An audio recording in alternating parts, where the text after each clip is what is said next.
పాత పాస్బుక్ ఊరికట్లా ఎన్ని ఎకరాలంటే 2.2 అట్లా రాసేయడం అంతే. పాత పాస్బుక్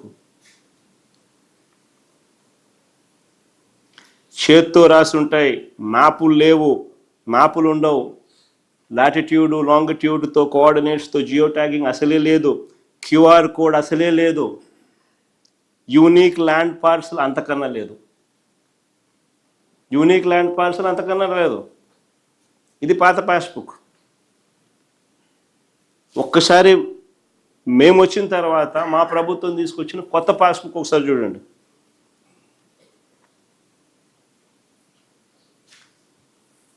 సబ్ డివిజన్ చేసి మ్యూటేషన్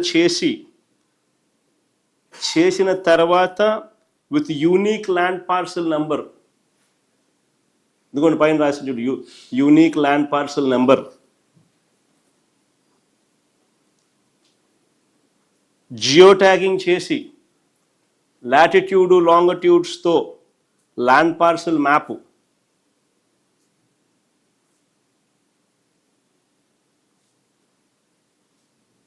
క్యూఆర్ కోడ్, ఆ క్యూఆర్ కోడ్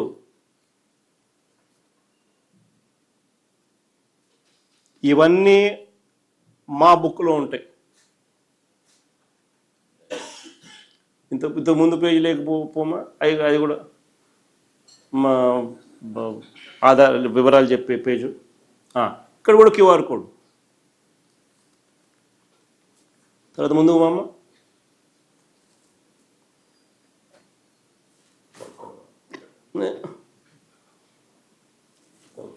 కొలతలు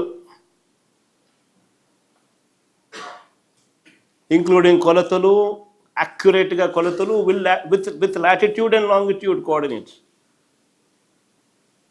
అవన్నీ కూడా కొలతలు విత్ లాటిట్యూడ్ అండ్ లాంగిట్యూడ్. 5 సెంటీమీటర్లు తేడా కూడా ఉండదు, కన్నా తేడా తక్కువ.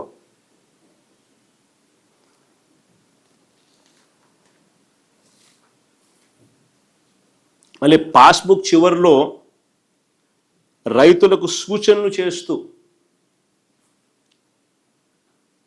వెబ్సైట్ను అప్గ్రేడ్ చేసి, ఏపీ గవర్నమెంట్ పోర్టల్ను అప్గ్రేడ్ చేసి, మీ పోర్టల్ను అప్గ్రేడ్, మీ భూమి పోర్టల్ను అప్గ్రేడ్ చేసి, రైతుల వివరాలు అప్డేట్ చేసి, రియల్ టైం అలర్ట్స్తో అవి కూడా అందుబాటులోకి తీసుకొచ్చే కార్యక్రమం కూడా చివరి పేజీలో సూచనలలో కనిపిస్తుంది.